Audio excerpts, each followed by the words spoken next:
are absolutely convinced that this is a scam.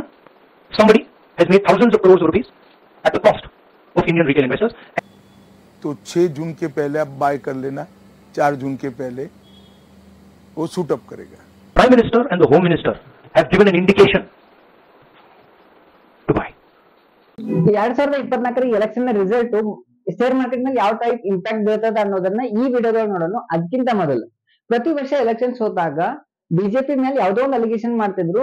ಯಾವ allegation ಅಂತಂದ್ರೆ EVM machine hack ಆಯ್ತು, ಅದಕ್ಕೆ ನಾವು ಸೋತ್ವಿ ಅಂತ ಅಲಿಗೇಷನ್ ಮಾಡ್ತಿದ್ರು ಕಾಂಗ್ರೆಸ್ ಅವರ. ಆದ್ರೆ ಈ ಸಾರಿ ಏನ್ ಮಾಡಿದಾರೆ ಅಂತಂದ್ರೆ ಸ್ಟಾಕ್ ಮಾರ್ಕೆಟ್ ಸ್ಕ್ಯಾಮ್ ಆಗ್ಯದ ಅಂತ ಒಂದು ಅಲಿಗೇಷನ್ ಮಾಡಿದ್ದಾರೆ. Why did PM and HM give specific investment advice to the 5 crore families investing in the stock market? Is it their job to give investment advice? Second, why both interviews were given to the same media house owned by the same business group, which is also under SEBI investigation for manipulating stock market? Third, what is the connection between the BJP, the fake exit pollsters, and the dubious foreign investors who invested one day before the exit polls were announced and made a huge profit at the cost of 5 crore families? ಹೌದಲ್ಲ, ರಾಹುಲ್ ಗಾಂಧಿ ಹೇಳಿದ್ ನೋಡಿದ್ರೆ stock market ಏನೋ ಒಂದು manipulation ಆಗ್ಯದ ಅಂತ ಅನಿಸ್ತದ. ಆದ್ರೆ ರಾಹುಲ್ ಗಾಂಧಿ ಯಾವ್ದು ಬೇಸ್ಲೆಸ್ ಮಾತಾಡಕತ್ತಿಲ್ಲ.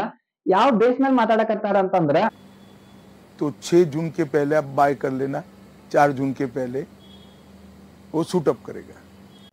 ಹೌದು, ಈ ಅಮಿತ್ ಶಾ ಹೆಂಗ್ ಗೊತ್ತಾಗ್ತದ ಸ್ಟಾಕ್ ಮಾರ್ಕೆಟ್ ಬೂಮ್ ಆಗ್ತದ, ಸ್ಟಾಕ್ ಮಾರ್ಕೆಟ್ ಬೀಳ್ತದ ಅನ್ನೋದ ಯಾರೋ ಒಬ್ರು ಗೆಸ್ ಮಾಡ್ಬೋದು. ಆದ್ರೆ ಇಷ್ಟೊಂದು ಕಡಾಖಂಡಿತವಾಗಿ ಸ್ಟಾಕ್ ಮಾರ್ಕೆಟ್ ಏರ್ತದ ಅಂತ ಹೇಳಿ ಹೆಂಗ ಇಂಡಿಯನ್ ರಿಟೇಲ್ ಇನ್ವೆಸ್ಟರ್ ನ ಮ್ಯಾನಿಪುಲೇಟ್ ಮಾಡಿದಾರು? ಇದಕ್ಕೆಲ್ಲಕ್ಕೂ ಎಲ್ಲ ಒಂದು ರೀಸನ್ ಇರ್ಬೇಕು. ರಾಹುಲ್ ಗಾಂಧಿನ ಕೇಳಿದ್ರೆ ಹೌದು ನಿಜವಾಗ್ಲೂ ಸ್ಟಾಕ್ ಮಾರ್ಕೆಟ್ ಸ್ಕ್ಯಾಮ್ ಆಗ್ಯದ ಅಂತ ಹೇಳಿ ಕಾಣಕತ್ತದ. पहली बार हमने नोट किया कि चुनाव के समय प्रधानमंत्री ने, होम मिनिस्टर ने और फाइनेंस मिनिस्टर ने स्टॉक मार्केट पर टिप्पणी दी. प्रधानमंत्री ने 2-3 बार 4 बार देश को कहा कि स्टॉक मार्केट तेजी से आगे बढ़ने जा रही है. होम मिनिस्टर ने सीधा कहा कि 4 जून को स्टॉक मार्केट आसमान में जाएगी, लोगों को खरीदना चाहिए. और यही मैसेज फाइनेंस मिनिस्टर ने दिया. ಅರೆ ರಾಹುಲ್ ಗಾಂಧಿ ಹೇಳೋದಕ್ಕೂ ಅಮಿತ್ ಶಾ ಹೇಳೋದಕ್ಕೂ ಎಲ್ಲೋ ಒಂದ್ ಕಡೆ ಲಿಂಕ್ ಆಗಾಕತ್ತದ. ಆದ್ರ ಅಮಿತ್ ಶಾ ಏನ್ ಹೇಳಿದಾರಲ್ಲ ಕಂಪ್ಲೀಟ್ ಕೇಳೋಣ. स्टॉक मार्केट में गिरावट हुई, नर्वसनेस दर्ज की गई, उसको इस बात से जोड़ दिया गया कि बीजेपी की सीटें लोकसभा में कम आ रही हैं और इसी वजह से मार्केट बार बार क्रैश हो रहा है. आपकी अपनी स्टडी क्या कहती है? देखिए 16 बार इससे भी बड़े गोते स्टॉक मार्केट ने लगाए. इसको चुनाव के साथ जोड़ना नहीं चाहिए. क्या करेगा, मैं कोई स्टॉक मार्केट के लिए आकलन नहीं कर सकता, पर नॉर्मली जब स्थिर सरकार आती है तो स्टॉक मार्केट बढ़ता है. इसलिए मैं कह रहा हूँ. ಹೌದು, ಅಮಿತ್ ಶಾ ಹೇಳ್ದಂಗ ಯಾವಾಗ ಸ್ಥಿರ ಸರ್ಕಾರ ಬರ್ತದ ಅವಾಗ ಸ್ಟಾಕ್ ಮಾರ್ಕೆಟ್ ಬೂಮ್ ಆಗೋದಂತೂ ಖಂಡಿತ. ಆದ್ರೆ ಈ ಸರಿ ಏನಾಗ್ಯದ ಅಂತ ಅಂದ್ರೆ ಒಂದು ಅಸ್ಥಿರವಾದ ಸರ್ಕಾರ ಬಂದದ, ಒಂದು ಸಮ್ಮಿಶ್ರ ಸರ್ಕಾರ ರೆಡಿ ಆಗ್ಯದ. ಬಿಜೆಪಿಗೆ ಸ್ಪಷ್ಟ ಬಹುಮತ ಇಲ್ಲ. ಅದು ಯಾಕೆ ಬಂದಿಲ್ಲ ಅನ್ನೋದನ್ನ ನೀವು ಕಮೆಂಟ್ ಮಾಡ್ರಿ. ಈ ಸಮ್ಮಿಶ್ರ ಸರ್ಕಾರಗಳು ಬಂದ್ವು ಅಂತಂದ್ರೆ ಸ್ಟಾಕ್ ಮಾರ್ಕೆಟ್ಗೆ ನೆಗೆಟಿವ್ ಇಂಪ್ಯಾಕ್ಟ್ ಬೀಳ್ತದ. ಅದ್ ಹೆಂಗ್ ಬೀಳ್ತದ ಅನ್ನೋದನ್ನ ಈ ವಿಡಿಯೋದಾಗ ನಾವು ನೋಡೋ ಪ್ರಯತ್ನ ಮಾಡೋಣ.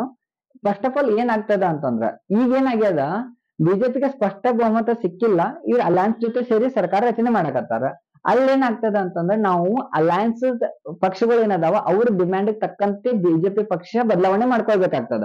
ಲಾಸ್ಟ್ ಎಲ್ಲ ಏನಿತ್ತು ಅಂತಂದ್ರೆ ಬಿಜೆಪಿ ಸ್ಪಷ್ಟ ಬಹುಮತ ಇತ್ತು, ಅವ್ರು ಹೇಳಿದ್ದ ನಡೀತಿತ್ತು, ನಾವ್ ಹೇಳ್ದಂಗ್ ಬೇಕಾದ್ ಮಾಡ್ಬೋದು ಅನ್ನೋದು ಒಂದು ಕೆಪಾಸಿಟಿ ಅವ್ರ ಕಡೆ ಇತ್ತು. ಬಟ್ ಈ ತರ ಏನದ ಅಂತಂದ್ರ ಅಲಯನ್ಸ್ ಹಿಡ್ಕೊಂಡ್ ಹೋಗ್ಬೇಕು. ಅಲಯನ್ಸ್ ಹಿಡ್ಕೊಂಡ್ ಹೋಗ್ಲಿಲ್ಲ ಅಂತಂದ್ರೆ ಬಿಜೆಪಿ ಸರ್ಕಾರಕ್ಕೆ ಹೊಡೆದ್ ಬೀಳ್ತದ.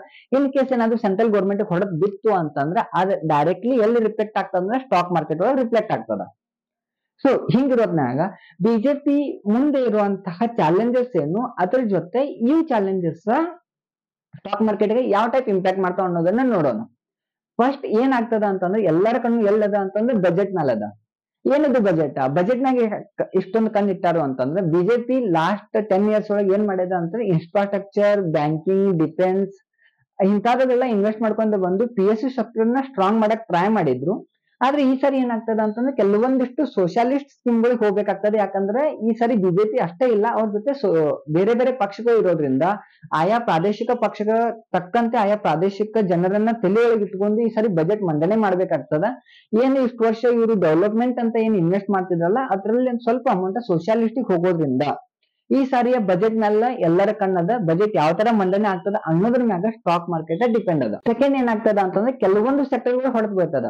ಯಾಕಂತಂದ್ರ ಲಾಸ್ಟ್ ಇಯರ್ ನಾವು ಎಕ್ಸಾಂಪಲ್ ನೋಡ್ಬೇಕು ಅಂತಂದ್ರೆ ನಿತಿನ್ ಗಡ್ಕರಿ ಅವ್ರು ಮಾಡಿದಂತ ಕೆಲಸ, ಟ್ರಾನ್ಸ್ಪೋರ್ಟೇಶನ್, ಇನ್ಫ್ರಾಸ್ಟ್ರಕ್ಚರ್ ಇದನ್ನೆಲ್ಲ ನೋಡಿದಾಗ ವಾವ್ ಅನಿಸ್ತದ. ನಿತಿನ್ ಗಡ್ಕರಿನ ಸೆಲ್ಯೂಟ್ ಹಿಡಿಬೇಕು, ಅಷ್ಟೊಂದು ಡೆವಲಪ್ಮೆಂಟ್ ಮಾಡಿದ್ದಾರೆ. ಅಶ್ವಿನಿ ವೈಷ್ಣವ ರೈಲ್ವೆದೊಳಗೆ ಡೆವಲಪ್ಮೆಂಟ್ ಮಾಡಿದ್ದಾರೆ, ರೈಲ್ವೆ ಇನ್ನೂ ಡೆವಲಪ್ಮೆಂಟ್ ಆಗಕತ್ತದ.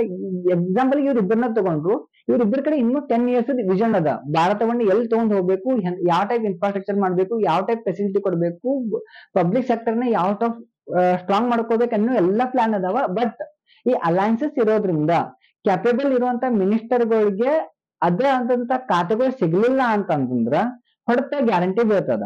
ಏನದ ಈಗ ಅಲಯನ್ಸಸ್ ಇರೋದ್ರಿಂದ ಕೆಲವೊಂದು ಏನು ಮಿನಿಸ್ಟರಿ ಸೀಟ್ ಅದಾವಲ್ಲ ಬೇರೆದವ್ರಿಗೆ ಹೋಗ್ತಾವ, ಅವರು ಅಷ್ಟೊಂದು ಕೆಪೇಬಲ್ ಇಲ್ಲ ಅಂತಂದ್ರ ಖಂಡಿತವಾಗೂ ಆಯಾ ಸೆಕ್ಟರ್ಗಳು ಹೊಡೆತ ಬೀಳುವಂತ ಕಾಣ್ತದ. ಎರಡನೇದ ಅಂತಂದ್ರೆ ಫಾರಿನ್ ಇನ್ಸ್ಟಿಟ್ಯೂಷನಲ್ ಇನ್ವೆಸ್ಟರ್, ಈ FII ಅಂತ ಏನ್ ಕರಿತೇವಿ, ಇವ್ರ ಭಾರತದ ಮಾರ್ಕೆಟ್ ಒಳಗೆ ಬಹಳ ಇಂಪ್ಯಾಕ್ಟ್ ಆಗ್ತಾರ. ಏನಾಗ್ತದ ಅಂತಂದ್ರೆ ಯಾವಾಗ ಫಾರಿನ್ ಇಂದ ನಮ್ ದೇಶಕ್ಕೆ ಇನ್ವೆಸ್ಟ್ಮೆಂಟ್ ಬರ್ತದ, ಅವ್ರಿಗೆ ನಮ್ ದೇಶದ ಮೇಲೆ ಟ್ರಸ್ಟ್ ಇರ್ತದ, ಅವಾಗ ಜಾಸ್ತಿ ಇನ್ವೆಸ್ಟ್ಮೆಂಟ್ ಮಾಡ್ತಾರ. ಆದ್ರೆ ನಾವು ಈ ವರ್ಷ ನೋಡಿದಂಗ ಕಳೆದ ಒಂದ್ 3-4 ತಿಂಗಳೊಳಗ FII ದವ್ರು ಜಾಸ್ತಿ ಸೆಲ್ ಮಾಡಿದಾರು. ಸೊ ಇದ್ರ ಸೆಲ್ಲಿಂಗ್ ಹಿಂದಿನ ರೀಸನ್ ಏನು ಅಂತಂದ್ರೆ ಭಾರತದಾಗ ಎಲೆಕ್ಷನ್ ಆಗಕತ್ತದ, ಈ ಎಲೆಕ್ಷನ್ ವೊಲಾಟಿಲಿಟಿ ನಮ್ಗೆ ಇರೋದಿಲ್ಲ ಅಂತ ಸ್ವಲ್ಪ ಅವ್ರು ಹೊರಗಡೆ ಹೋಗಿದ್ರು. ಯಾವಾಗ ಹೊಸ ಸರ್ಕಾರ ರಚನೆ ಆಗ್ತದ, ಮಾರ್ಕೆಟ್ ಯಾವಾಗ ಸ್ಟೇಬಲ್ ಕಾಣ್ತದ, ನಾವು ಅವಾಗ ಎಂಟ್ರಿ ಹಿಡೋಣ ಅಂತ ಅನ್ನಾಕತ್ತಿದ್ರು. ಏನಾಗ್ಯದ, ಒಂದ್ ಕಡೆ FII ಹೊರಗಡೆ ಹೊಂಟದ, ಆದ್ರೆ DII ಡೊಮೆಸ್ಟಿಕ್ ಇನ್ಸ್ಟಿಟ್ಯೂಷನಲ್ ಇನ್ವೆಸ್ಟರ್ ಅಂತ ಏನ್ ಕರಿತೀವಿ ಅವ್ರು ಒಳಗಡೆ ಬರಾಕತ್ತಾರ. ಸೊ ಫಾರಿನ್ ಇನ್ಸ್ಟಿಟ್ಯೂಷನಲ್ ಇನ್ವೆಸ್ಟರ್ ಹೊರಗಡೆ ಹೋಗೋದಕ್ಕೂ ನಮ್ DII ಒಳಗಡೆ ಬರೋದಕ್ಕೂ ಬ್ಯಾಲೆನ್ಸ್ ಆಗಿತ್ತು. ಆದ್ರೆ ಏನಾಗ್ಯದ ಈಗ ಅಂತಂದ್ರ ಈ ಸಮ್ಮಿಶ್ರ ಸರ್ಕಾರ ಆಗಿರೋದ್ರಿಂದ ಈ ಫಾರಿನ್ ಇನ್ಸ್ಟಿಟ್ಯೂಷನಲ್ ಇನ್ವೆಸ್ಟರ್ಗಳು ಏನಾದ್ರು ಭಾರತದ ಮೇಲೆ ಅಷ್ಟೊಂದು ಏನು ಕಾನ್ಫಿಡೆನ್ಸ್ ಬರ್ಲಿಲ್ಲ ಅಂತಂದ್ರೆ ಅವರು ಡೈರೆಕ್ಟ್ ಆಗಿ ಬರೋದಿಲ್ಲ. ಸೊ ಅವ್ರು ಬರಾಕ್ ಯಾವಾಗ ಸ್ವಲ್ಪ ಡಿಲೇ ಮಾಡಿದ್ರು ಅಂತಂದ್ರೆ DII ದವ್ರು ಜಾಸ್ತಿ ಹೋಲ್ಡ್ ಮಾಡಕ್ ಆಗೋದಿಲ್ಲ. DII ದವ್ರಿಗೆ ಫಾರಿನ್ ದವ್ರು ಒಳಗಡೆ ಬರಾತಿಲ್ಲ ಅಂತ ಯಾವಾಗ ಅರ್ಥ ಆಗ್ತದ, ಅವಾಗ ಆಟೋಮೆಟಿಕ್ಲಿ ಪ್ರಾಫಿಟ್ ಬುಕಿಂಗ್ ಸ್ಟಾರ್ಟ್ ಮಾಡಿದ್ರು ಅಂತಂದ್ರೆ ಮಾರ್ಕೆಟ್ ಕೆಳಗಡೆ ಬೀಳ್ತದ. ನಮ್ಮಂತ ರಿಟೇಲ್ ಇನ್ವೆಸ್ಟರ್ ಏನ್ ಮಾಡ್ತಾರೋ ಅಂತಂದ್ರೆ ಹೆಂಗೋ ಮಾರ್ಕೆಟ್ ಬೀಳಾಕತ್ತದ, ನಾವು ಪ್ರಾಫಿಟ್ ಮಾಡ್ಕೊಂಡು ನಾವು ಎಂಟ್ರಿ ಹೊಡಿತೀವಲ್ಲ, ಸೊ ಅಲ್ಲಿ ನೆಗೆಟಿವ್ ಇಂಪ್ಯಾಕ್ಟ್ ಗ್ಯಾರಂಟಿ ಮಾರ್ಕೆಟ್ ಬೀಳುವಂಗ್ ಕಾಣಕತ್ತದ. ಬಿಜೆಪಿ ಇಲ್ಲಿವರೆಗೂ ಯಾವ್ದಕ್ ಹೆಸರುವಾಸಿ ಆಗಿತ್ತು ಅಂತಂದ್ರೆ ಸ್ಟ್ರಾಂಗ್ ಅಂಡ್ ಬೋಲ್ಡ್ ಡಿಸಿಷನ್ ಹೆಸರುವಾಸಿ ಆಗಿತ್ತು. ಆದ್ರೆ ಈ ಸಾರಿ ಏನಾಗ್ಯದ ಅಂತಂದ್ರೆ ಇದ್ ಆಗೋ ಟೈಪ್ ಕಾಣಕತ್ತಿಲ್ಲ. ಈಗ ಅಲಯನ್ಸ್ ಜೊತೆ ನಾವು ಸರ್ಕಾರ ರಚನೆ ಮಾಡ್ತಿರೋದ್ರಿಂದ ಅಲಯನ್ಸಸ್ ಹೇಳ್ದಂಗ ನಾವು ಕೇಳ್ಬೇಕಾಗ್ತದ. ಬಿಜೆಪಿ ಇಲ್ಲಿ ಹೊಡೆತ ಬೀಳುವಂಗ್ ಕಾಣಕತ್ತದ. ಯಾಕಂತಂದ್ರ ಕೆಲವೊಂದು ಮಿನಿಸ್ಟರಿ ಸೀಟ್ಗಳನ್ನ ಅವ್ರು ಕೊಡ್ಬೇಕಾಗ್ತದ. ಬಿಜೆಪಿಯ ಐಡಿಯಾಲಜಿ ತಕ್ಕಂತೆ ಅವ್ರು ಕೆಲಸ ಮಾಡ್ಲಿಲ್ಲ, ಅಲ್ಲಿ ಕ್ಷೇತ್ರಗಳಿಗೆ ಇಂಪ್ರೂವ್ಮೆಂಟ್ ಆಗ್ಲಿಲ್ಲ ಅಂತಂದ್ರೆ ಬಿಜೆಪಿ ಅವ್ರ ಅಪೋಸಿಟ್ ಮಾತಾಡೋದ ಅಷ್ಟೊಂದು ಸಾಧ್ಯ ಆಗೋದಿಲ್ಲ. ಇನ್ ಕೇಸ್ ನೀನು ಕೊಟ್ಟಿರುವಂತ ಕ್ಷೇತ್ರದೊಳಗ, ನೀನ್ ಕೊಟ್ಟಿರುವಂತ ಮಿನಿಸ್ಟರಿ ಒಳಗ ನೀನ್ ಚಲೋ ಕೆಲಸ ಮಾಡಾಕತ್ತಿಲ್ಲ ಅಂತೇಳಿ ಅವ್ರನ್ನ ಕೆಳಗಿಸಿ ಇನ್ನೊಬ್ಬರನ್ನ ಅಲ್ಲಿ ಕೂರಿಸುವಂತಹ ಅಧಿಕಾರ ಬಿಜೆಪಿ ಕಡೆ ಇದ್ರು ಅಷ್ಟೊಂದು ಕೆಪಾಸಿಟಿ ಅವ್ರ ಕಡೆ ಇಲ್ಲ. ಇನ್ಕೆಪೇಬಲ್ ಆಗಿರೋ ಬಿಜೆಪಿ ಸ್ಟ್ರಾಂಗ್ ಮತ್ತು ಬೋಲ್ಡ್ ಡಿಸಿಷನ್ ತಗೊಳಕ್ ಆಗೋದಿಲ್ಲ. ಇನ್ನೊಂದ್ಸರಿ ಏನಾಗಿದೆ ಅಂತಂದ್ರೆ ಎಕಾನಮಿ ರಿಫಾರ್ಮ್ಸ್ ಅಂತ ಏನ್ ನಾವು ಹೊಸ ಹೊಸ ಯೋಜನೆಗಳನ್ನ ತರಬೇಕು ಅಂತ ಬಿಜೆಪಿ ಪ್ಲಾನ್ ಮಾಡಿದ್ರು, ಅವಕ್ಕೆಲ್ಲಕ್ಕೂ ಅಲಯನ್ಸಸ್ ಒಮ್ಮತ ಬೇಕಾಗ್ತದೆ. ಅಲಯನ್ಸ್ ಅವ್ರಿಗೆ ಏನಾದ್ರು ಒಮ್ಮಲಿಲ್ಲ ಅಂತಂದ್ರೆ ಏನಾಗ್ತದ, ಈಗ ಯಾವ್ದು ಪಾಲಿಸಿಗಳು ಹೊರಗಡೆ ಬರೋದಿಲ್ಲ. ಸ್ಟ್ರಾಂಗ್ ಪಾಲಿಸಿ ಹೊರಗಡೆ ಬರ್ಲಿಲ್ಲ ಅಂತಂದ್ರೆ ಸ್ಟಾಕ್ ಮಾರ್ಕೆಟ್ ಗೆ ಆಟೋಮೆಟಿಕಲಿ ನೆಗೆಟಿವ್ ಇಂಪ್ಯಾಕ್ಟ್ ಆಗೇ ಆಗ್ತದ. ಫಿಫ್ತ್ ಅಂಡ್ ಫೈನಲ್ ಅಂಡ್ ಬಹಳ ಇಂಪಾರ್ಟೆಂಟ್ ಪಾಯಿಂಟ್ ಯಾವ್ದು ಅದ ಅಂತಂದ್ರ, ಬಿಜೆಪಿ ಇಷ್ಟೆಲ್ಲಾ ಡೆವಲಪ್ಮೆಂಟ್ ಮಾಡ್ತು, ರೋಡ್ಸ್ ಮಾಡ್ತು, ಎಲೆಕ್ಟ್ರಿಸಿಟಿ ಇಂಪ್ರೂವ್ಮೆಂಟ್ ಮಾಡ್ತು, ಎಲೆಕ್ಟ್ರಿಫೈಡ್ ರೈಲ್ವೆ ಮಾಡ್ತು, ಆಮೇಲೆ ಏರ್ಪೋರ್ಟ್ ಗಳನ್ನ ತಗೊಂಡ್ಬಂದ್ರು, ಅಯೋಧ್ಯೆ ಅಂತ ಸಿಟಿ ಡೆವಲಪ್ ಮಾಡಿದ್ರು, ಯುಪಿ ಇಷ್ಟೆಲ್ಲಾ ಡೆವಲಪ್ಮೆಂಟ್ ಮಾಡಿದ್ರು. ಫೈನಲಿ ಏನಾಯ್ತು ಅಂತಂದ್ರೆ ಯುಪಿ ಅಂತ ಸ್ಟೇಟ್ ಒಳಗ ಬಿಜೆಪಿ ಹಿನ್ನಡೆ ಆಗ್ತದ. ಅಯೋಧ್ಯವನ್ನ ಕೋಟ್ಯಾಂತರ ರೂಪಾಯಿ ಖರ್ಚು ಮಾಡಿ, ಏರ್ಪೋರ್ಟ್ ಮಾಡಿ, ರೈಲ್ವೆ ಸ್ಟೇಷನ್ ಮಾಡಿ, ಏನೋ ಮರೆ ಮಾಚಿದಂತ ಒಂದು ಸಿಟಿನ ಬೆಳಕಿಗೆ ತಂದು ಇಡೀ ಜಗತ್ತನ್ನ ಅಯೋಧ್ಯ ಕಡೆ ನೋಡೋ ತರ ಮಾಡಿದ್ರು. ಬಿಜೆಪಿಗೆ ಸೋಲ್ ಆಗ್ತದ. ಸೊ ಇಷ್ಟೆಲ್ಲಾ ಮಾಡಿದಾಗ ಬಿಜೆಪಿ ಅಲ್ಲಿ ಹಾಕ್ಸೋತಾರ ಅಂತ ನೋಡಿದಾಗ ಬಿಜೆಪಿ ಏನ್ ಮಾಡಿದ್ರೆ ಟಾಪ್ ಲೆವೆಲ್, ನ್ಯಾಷನಲ್ ಲೆವೆಲ್ ಏನ್ ಸ್ಕೀಮ್ ಗೊತ್ತು ಅಂದ್ರೆ ಎಲ್ಲ ಟಾಪ್ ಅದಾವ, ಓಕೆ ಒಪ್ಕೊಳ್ಳೋನು. ಆದ್ರ ಗ್ರೌಂಡ್ ಲೆವೆಲ್ ಒಳಗೆ ಹೋಗಿ ಕೆಲವೊಂದು ಜನರಿಗೆ ತಲುಪಿಲ್ಲ ಅನ್ನೋ ಕಾರಣ ಏನದ ಅಂತಂದ್ರೆ ಬಿಜೆಪಿಗೆ ವೋಟ್ ಬಿದ್ದಿಲ್ಲ ಅನ್ನೋದು ಸ್ಪಷ್ಟವಾಗಿ ಕಾಣಕತ್ತದ. ಅದ್ರ ಜೊತೆ ಏನ್ ಅಲಯನ್ಸ್ ಪಕ್ಷಗಳು ಏನದಾವ, ಆಯಾ ಕ್ಷೇತ್ರಗಳು, ಆಯಾ ಪ್ರಾಬಲ್ಯ ಇರೋ ಕ್ಷೇತ್ರದೊಳಗ ಅವರೇ ಗೆದ್ದಿರೋದ್ ನೋಡಿದ್ರ ಬಿಜೆಪಿ ಇದೇನ್ ನ್ಯಾಷನಲ್ ಲೆವೆಲ್ ಸ್ಕೀಮ್ ದಿಂದ ಹೋಗಿ ಆ ಲೆವೆಲ್ ಹೋಗ್ಬೇಕಾಗ್ತದ. ಇಂಥ ಸ್ಕೀಮ್ಗಳನ್ನ ತರಬೇಕು ಅಂತಂದ್ರೆ ಬಿಜೆಪಿಗೆ ಎಕ್ಸ್ಪೆನ್ಸ್ ಜಾಸ್ತಿ ಆಗ್ತದ. ಸೊ ಏನಾಗ್ತದ ಅಂದ್ರೆ ಆಟೋಮೆಟಿಕ್ಲಿ ನಮ್ GDP ಡೌನ್ ಆಗ್ತದ. ಬಿಜೆಪಿ ಗೌರ್ಮೆಂಟ್ ಇಲ್ಲಿವರೆಗೂ ಏನ್ ಮಾಡಿತ್ತು ಅಂತಂದ್ರೆ ಇನ್ಫ್ರಾಸ್ಟ್ರಕ್ಚರ್ ಹೋಗಿ ಜಾಸ್ತಿ ಇನ್ವೆಸ್ಟ್ ಮಾಡಿದ್ರು, ಡಿಫೆನ್ಸ್ ಹೋಗಿ ಇನ್ವೆಸ್ಟ್ ಮಾಡಕತ್ತಿದ್ರು. ಇಂಥವೆಲ್ಲ ಇನ್ವೆಸ್ಟ್ ಮಾಡೋ ಅಮೌಂಟ್ ಏನಾಗ್ತದ ಅಂದ್ರೆ ವಾಪಸ್ ಹೋಗಿ ಇಂತ ಏನೋ ಸೋಷಿಯಲ್ ವೆಲ್ಫೇರ್ ಸ್ಕೀಮ್ಗಳನ್ನ ಬಿಜೆಪಿ ತರಬೇಕಾಗ್ತದೆ. ಅಲ್ಲಿ ಜಾಸ್ತಿ ರೊಕ್ಕ ಹೋಗೋದ್ರಿಂದ GDP ಆಟೋಮೆಟಿಕ್ಲಿ ಡೌನ್ ಆಗ್ತದ. ನಿಮ್ಗೆಲ್ಲ ಗೊತ್ತಿರೋ ಒಂದು GDP ಆಟೋಮೆಟಿಕ್ಲಿ ಡೌನ್ ಆಯ್ತು ಅಂತಂದ್ರೆ ಸ್ಟಾಕ್ ಮಾರ್ಕೆಟ್ ಆಟೋಮೆಟಿಕ್ಲಿ ಕ್ರಾಶ್ ಆಗೋ ಚಾನ್ಸ್ ಅದ. ಸೊ ಇದನ್ನೆಲ್ಲ ನೋಡಿದಾಗ ಬಿಜೆಪಿ ಏನ್ ಸಮ್ಮಿಶ್ರ ಸರ್ಕಾರ ಮಾಡಾಕತ್ತಾರ, ಇದರಿಂದ ಮಾರ್ಕೆಟ್ ಹೊಡೆದ್ ಬೀಳ್ತದ, ಆಮೇಲೆ ನಾವು ಪ್ರಾಫಿಟ್ ಮಾಡಕ್ ಆಗೋದಿಲ್ಲ ಏನ? ಇಲ್ಲ, 100% ಪ್ರಾಫಿಟ್ ಮಾಡ್ಬೋದು. ಏನ್ ಸಿಂಪಲ್ ಅಂದ್ರೆ ಸ್ಟಾಕ್ ಮಾರ್ಕೆಟ್ ಲಾಜಿಕ್ ಏನದ, ನಾ ರೊಕ್ಕ ಕಳ್ಕೊಂಡ್ರೆ ನೀವ್ ರೊಕ್ಕ ಮಾಡ್ತೀರಿ, ನೀವ್ ರೊಕ್ಕ ಕಳ್ಕೊಂಡ್ರೆ ನಾ ರೊಕ್ಕ ಮಾಡ್ತೀನಿ. ಸೊ ಇಲ್ಲಿ ರೊಕ್ಕದ ಗಿಡ ಅಂತೂ ಇಲ್ಲ, ಯಾರೊಬ್ರು ರೊಕ್ಕ ಕಳ್ಕೋಬೇಕು, ಯಾರೊಬ್ರು ಮಾಡ್ಬೇಕು. ಇಷ್ಟು ವರ್ಷ ಯಾರು ರೊಕ್ಕ ಹಾಕಿ ಯಾರು ಡಬಲ್ ಟ್ರಿಬಲ್ ಮಾಡ್ಕೊಂಡಾರಲ್ಲ ಅವ್ರಿಗೆ ಎಕ್ಸಿಟ್ ಆಗುವಂತ ಚಾನ್ಸ್ ಈಗ ಸರ್ಕಾರ ಕೊಟ್ಟದ ಅಂತ ಅನ್ಸಾಕತ್ತದ. ಅವ್ರ ಏನಾದ್ರು ಪ್ರಾಫಿಟ್ ಬುಕಿಂಗ್ ಮಾಡ್ಕೊಂಡು ಎಕ್ಸಿಟ್ ಆದ್ರು ಅಂತಂದ್ರ ನಿಮ್ಮಂತಹ ರಿಟೇಲ್ ಇನ್ವೆಸ್ಟರ್ ಗಳು ಯಾವ್ದೋ ಅನಲೈಸಿಸ್ ಇಲ್ದ ಸ್ಟಾಕ್ ಮಾರ್ಕೆಟ್ ಒಳಗೆ ಎಂಟ್ರಿ ಹೊಡೆದ್ರು, ಜಸ್ಟ್ ಇವ್ರ ಮಾತ್ ಕೇಳಿ ಅಂತಂದ್ರ 100% ಲಾಸ್ ಆಗೇ ಆಗ್ತದ. ಹಂಗಿದ್ದಾಗ ಬಿಜೆಪಿ ಇಷ್ಟು ವರ್ಷ ಮಾಡಿರುವಂತ ಸೆಕ್ಟರ್ ಗಳೆಲ್ಲ ಬಿದ್ದು ಹೋಗ್ತಾವೇನ? ಬಿದ್ದು ಹೋಗೋದಿಲ್ಲ. ಯಾಕಂದ್ರೆ ಮೆಜಾರಿಟಿ ಸೀಟ್ ಯಾರ ಕಡೆ ಅದಾವ ಅಂತ ಬಿಜೆಪಿ ಕಡೆ ಅದಾವ. ಬಿಜೆಪಿ ಎಲ್ಲಾನು ಡಾಮಿನೇಟ್ ಮಾಡಕ್ ಆಗೋದಿಲ್ಲ, ಬಟ್ ಕೆಲವೊಂದನ್ನ ಡಾಮಿನೇಟ್ ಮಾಡ್ತದ. ಹೆಂಗ ಇಲ್ಲಿವರೆಗೂ ಇನ್ಫ್ರಾಸ್ಟ್ರಕ್ಚರ್ ಒಳಗ ಇನ್ವೆಸ್ಟ್ ಮಾಡಿದ್ದಾರೆ, ಡಿಫೆನ್ಸ್ ಒಳಗ ನಮ್ ಆತ್ಮನಿರ್ಭರ ಆಗೋವರೆಗೂ ನಾವು ಬಿಡೋದಿಲ್ಲ ಅಂತ ಹೇಳಿ ಹೇಳಿದಾರ. ಆಮೇಲೆ PSU ಸೆಕ್ಟರ್ ಹೋದಾಗೆಲ್ಲ ಹೋಗ್ತದೆ, ಬಟ್ ಇಷ್ಟು ವರ್ಷ ಸಿಕ್ಕಂತ ಗ್ರೋತ್ ಸಿಗದೇ ಇರ್ಬೋದು. ಅದ್ರ ಜೊತೆ ಕೆಲವೊಂದು ಸೆಕ್ಟರ್ಗಳು ಏನಾಗ್ತದ ಅಂದ್ರೆ ಯಾವ ಮಂತ್ರಿಗೆ ಯಾವ ಸೀಟ್ ಹೋಗ್ತದ ಅನ್ನೋದ್ರ ಮೇಲೆ ಆಯಾ ಸೆಕ್ಟರ್ ಭವಿಷ್ಯ ನಿರ್ಧಾರ ಆಗ್ತದ. ಈ ಅಲಯನ್ಸ್ ಒಳಗಿಂದ ಬಂದಂತಹ ವ್ಯಕ್ತಿ ಆ ಸೆಕ್ಟರ್ ನ ನಿಭಾಯಿಸೋದಿಲ್ಲ ಅಂತ ಹೇಳಕತ್ತಿಲ್ಲ. ಇವ್ರೇನ್ ನಿಭಾಯಿಸಿದಾರಲ್ಲ 10 ವರ್ಷ, ಅದಕ್ಕಿಂತ ಬೆಟರ್ ಆಗಿ ಅವ್ರು ನಿಭಾಯಿಸಬಹುದು. So over all stock market ಬಗ್ಗೆ ನಾವು ನೋಡ್ಬೇಕಂತಂದ್ರೆ ಶಾರ್ಟ್ ಟರ್ಮ್ ಒಳಗ ಎಲ್ಲೊಂದ್ ಕಡೆ ಪ್ಯಾನಿಕ್ ಅದ. ಸರ್ಕಾರ ನಿಲ್ತದೇನ, ನಿಂತ್ರೆ ಎಷ್ಟು ವರ್ಷ ನಿಲ್ತದ, ಯಾರಿಗೆ ಯಾವ ಸೀಟ್ ಬೇಕಾಗ್ತದ ಏನ, ಇವೆಲ್ಲ ಸ್ವಲ್ಪ ಶಾರ್ಟ್ ಟರ್ಮ್ ಒಳಗ ವೊಲಾಟಿಲಿಟಿ ಅದ. ಯಾವಾಗ ಒಂದ್ ಸ್ವಲ್ಪ ಸ್ಟೇಬಲ್ ಬರ್ತದ, ಸರ್ಕಾರ ಸ್ಥಿರವಾಗಿ ನಡೆಸ್ತದ ಅಂತ ಎಲ್ಲರಿಗೂ ಫೀಲಿಂಗ್ ಬಂತು ಅಂತಂದ್ರೆ ಆಟೋಮೆಟಿಕ್ ಸ್ಟಾಕ್ ಮಾರ್ಕೆಟ್ ಹೇಳ್ತದ. ಏನು ಇನ್ ಕೇಸ್ 3.0 ಸ್ಟಾರ್ಟ್ ಆಗಿತ್ತು ಅಂತಂದ್ರ ಸ್ಟಾಕ್ ಮಾರ್ಕೆಟ್ ಬೂಮ್ ಆಗ್ತಿತ್ತು. ಬಟ್ ಈಗ ಏನಾಗ್ತದ ಅಂದ್ರೆ ಬೂಮ್ ಆಗೇ ಆಗ್ತದೆ, ಬಟ್ ಅನ್ಕೊಂಡ್ ಲೆವೆಲ್ ಹೋಗೋದಿಲ್ಲ. ಎಲ್ಲೊಂದ್ ಕಡೆ ನಾವು 7,000 ಪಾಯಿಂಟ್ ರೀಚ್ ಆಗ್ತೇವಿ ಅಂತ ತಿಳ್ಕೊಂಡಾಗ ನಾವು 3,500 ಅಥವಾ 4,500 ಪಾಯಿಂಟ್ ರೀಚ್ ಆಗ್ತೇವಿ.